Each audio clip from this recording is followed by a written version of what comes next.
नमस्कार मित्रांनो, तोही माझ्या मितवा या मालिकेच्या येणाऱ्या पुढील प्रोमोमध्ये आता एक असा जबरदस्त प्रोमो तुम्हाला पाहायला मिळणार आहे. कारण वल्लरीने आता अर्णव आणि ईश्वरी या दोघांची पत्रिका जुळत नाही, म्हणून आता ईश्वरीची जी पत्रिका खोटी काढलेली असते त्या पत्रिकाचा आता सगळ्यांच्या समोर कसा उलगडा होतो आणि आता ईश्वरीच्या जन्मतारखेच्या वरून मात्र ही पत्रिका ईश्वरीची नाही हे आता सगळ्यांच्या समोर अर्णव कसा सिद्ध करतो हे आपण पाहणार आहोत. तेव्हा आता मित्रांनो, आता आजी आणि घरातील सगळेजण असतात, वल्लरीसुद्धा तेथे असते आणि तेव्हा मात्र आता गुरुजी तेथे आलेले असतात. तर आता जी पत्रिका आहे तर ती पत्रिका मात्र आता गुरुजींना दाखवली जाते. कारण आता सगळेजण म्हणतात की अर्णवसाठी ईश्वरी अशुभ आहे, ईश्वरी चांगली नाही. हे जे काही आजीचं वगैरे बोलणं आहे तर ते आता अर्णव सगळ्यांच्या समोर आणतो. कारण आता अर्णव म्हणतो की हे बघा, ही जी काही पत्रिका आहे तर ती मिस इंदोरची नाही. हे बघ अंजली, ज्या पत्रिकेसाठी तू मिस इंदोरला माझ्यासाठी अशुभ ठरवते, पत्रिकेवर मात्र आता ईश्वरीची जी काही बर्थडे डेट आहे तर ती चुकीचं आहे. ही पत्रिका मात्र आता जेव्हा गुरुजींना दाखवली जाते, अर्णव ती पत्रिका चेक करतो आणि त्यावर मात्र आता ईश्वरीची जन्मतारीख ही चुकीची असते.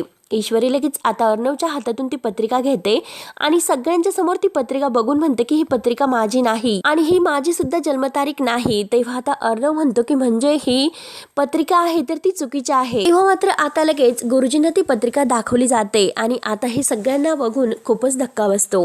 कारण त्यावेळेस मात्र पत्रिका बदलली कोणी हे सत्य मात्र आता लवकरच सगळ्यांच्या समोर येणार असतं. तेव्हा आता अर्णव सगळ्यांसमोर आता गुरुजींना म्हणतो की हे बघा, आता ईश्वरीची जन्मतारीख ही आहे.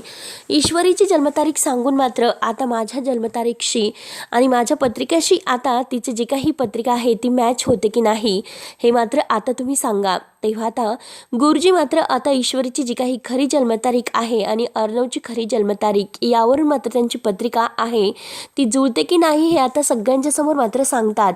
आता सगळं काही बघून झाल्यानंतर गुरुजी म्हणतात की ह्या मुलीची आणि तुमच्या नातवाची पत्रिका जुळलेली आहे. हे बघितल्यानंतर आता आजीला एक खूप मोठा धक्काच बसतो. कारण आता पत्रिका जुळत आहे आणि मागच्या वेळेस आता जेव्हा सांगितलं गेलं की पत्रिका जुळत नाही, मग ती पत्रिका कोणाची होती नक्की? मग ती पत्रिका लावण्याची होती. कारण लावण्य आणि अर्णव या दोघांची पत्रिका जुळत नाही हे आता अर्णवने शोधून काढलेलं असतं, कारण लावण्याच्या बर्थडे डेटवरून.